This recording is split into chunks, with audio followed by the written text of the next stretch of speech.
사람이 없음을 보시며 중재자가 없음을 이상히 여기셨으므로 자기 팔로 스스로 구원을 베푸시며 자기의 공의를 스스로 의지하사. 이사야 59장 16절. 많은 사람들이 기도를 포기하고 하나님을 향해 마음이 강팍해지는 이유는 우리가 기도할 때 감상적인 관심만 가지기 때문입니다. 기도한다는 말은 듣기 좋습니다. 기도에 관한 책들을 읽어보면 기도가 얼마나 유익한지를 알려줍니다.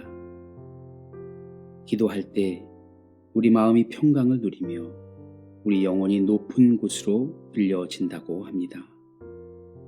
그러나 이사야는 하나님께서 그러한 잘못된 기도의 개념에 놀라시는 것처럼 암시합니다.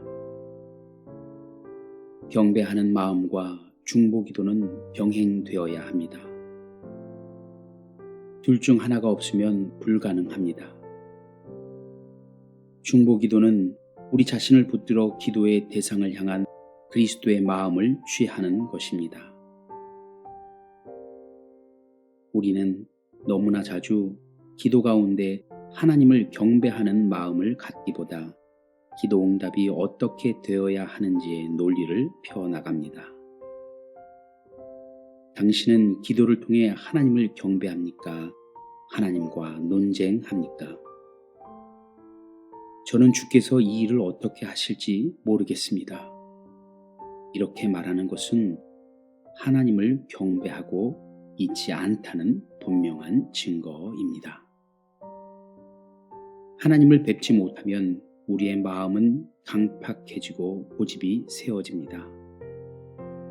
자신의 간청들을 하나님의 보좌 앞에 던져두고 우리가 원하는 것을 그분이 하셔야 한다고 명령을 내립니다.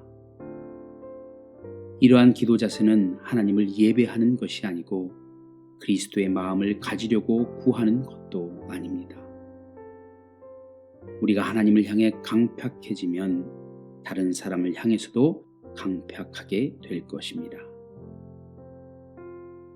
기도하는 대상을 향해 그리스도께서 어떤 마음을 가지셨는지 그 마음을 갖고 싶어 주님께 예배하는 마음으로 매달립니까? 하나님과 거룩한 관계 가운데 살아갑니까? 아니면 마음이 굽고 고집을 부립니까? 마땅한 중재자가 없음이라. 당신 자신이 중재자가 되십시오. 하나님을 예배하며 그분과 거룩한 관계 속에서 사는 사람이 되십시오. 실제로 중보기도의 사역을 시작하십시오. 중보기도의 사역은 당신의 모든 힘을 필요로 합니다. 그러나 그것은 함정이 없는 사역입니다. 복음을 외칠 때는 사람을 의식하거나 인기를 구하는 등의 덫이 있을 수 있어도 중보기도에는 함정이 있을 수 없습니다. 언제나 우리 부르짖음에 응답하시는 하나님, 때로 우리의 기도가 주님을 경배하기보다 주님께 바라는 것만을 나열하는 기도가 되었습니다.